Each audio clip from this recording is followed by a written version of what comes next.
Daniel Souza, como próxima pauta, eu quero falar sobre a grande tensão do momento, que é aquela entre Índia e Paquistão. Hoje foi o quarto dia de combates, o quarto dia de conflitos entre os países trocando tiros na região da fronteira. É uma fronteira extensa, a gente está falando sobre uma fronteira de 740 quilômetros, que chegam, Daniel, em determinados pontos a faixas, né, bastante diversas, entre 1.000 e 5.400 metros de altitude. Aliás, é considerado, inclusive, o conflito, né? A gente não pode nunca esquecer que Índia e Paquistão estão ali numa situação sempre muito tensa, além de momentos como esse que a gente está vendo agora, e é o conflito, portanto, na maior altitude, né? A gente tem determinados pontos da fronteira que, como eu disse, mais de 5.000 metros de altitude. E aí você tem uma troca de acusações constante. O exército paquistanês, por exemplo, disse que matou 54 militantes islâmicos que tentavam entrar no Paquistão a partir da fronteira com o Afeganistão. Isso aconteceu ao longo dos últimos 2 dias.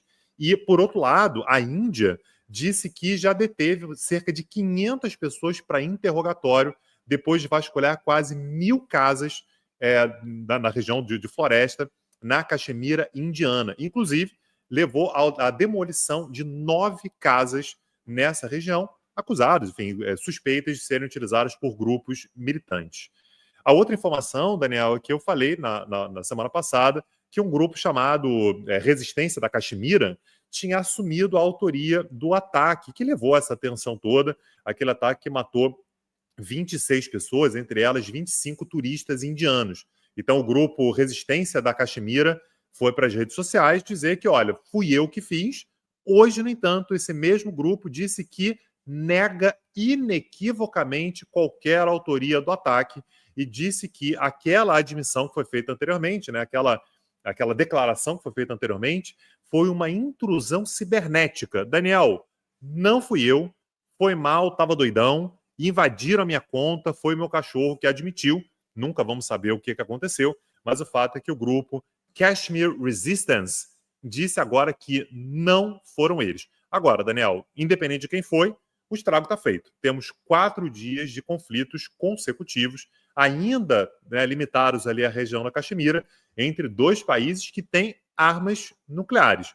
É um nível de tensão muito alto e que naturalmente a gente vai continuar acompanhando por aqui. Eu quero saber se o mundo vai acabar por causa de um conflito entre Paquistão e Índia. É isso que eu quero saber. É a única coisa que interessa. Mas não vai, Daniel. É isso que as pessoas querem saber. Elas não estão preocupadas. Eu estou aqui fazendo papel do perguntador. Você quer saber? Quero saber. Não vai. Não vai. Não vai dar nada isso aí. Não, vai dar, mas não vai levar ao fim do mundo. Tá, então não vai dar o fim do mundo. Você vai continuar gravando episódio do Petit Jornal aí, não vai se livrar. Então beleza. Ainda falando sobre Índia, Tanguy, nós tivemos o início de 2 dias de conversas entre os ministros do comércio da Índia e do Reino Unido. Eles estão tentando destravar um acordo comercial que já é negociado há 3 anos. Veja você, Tanguy, parece que Donald Trump, a pressão exercida pelo tarifaço de Donald Trump, fez com que Índia e Reino Unido tivessem que conversar e sugerir uma maior flexibilidade. Quer dizer, eles podem agora ser mais flexíveis, digamos assim, nas suas negociações.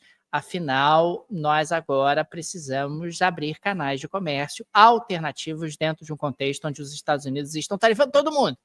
E, mais uma vez, o que a gente observa é uma tendência dos diversos países a abrirem redes de comércio alternativas aos Estados Unidos. A gente já levantou essa hipótese aqui no Petit Jornal, é uma possibilidade, claro que não é a única, uma possibilidade de os Estados Unidos ficarem mais isolados na medida em que estabelecem tarifas de importação elevadas para um grande contingente de países ao mesmo tempo, e os outros países aumentam as suas correlações comerciais, aumentam as suas correntes de comércio, aumentam os seus acordos, as suas parcerias.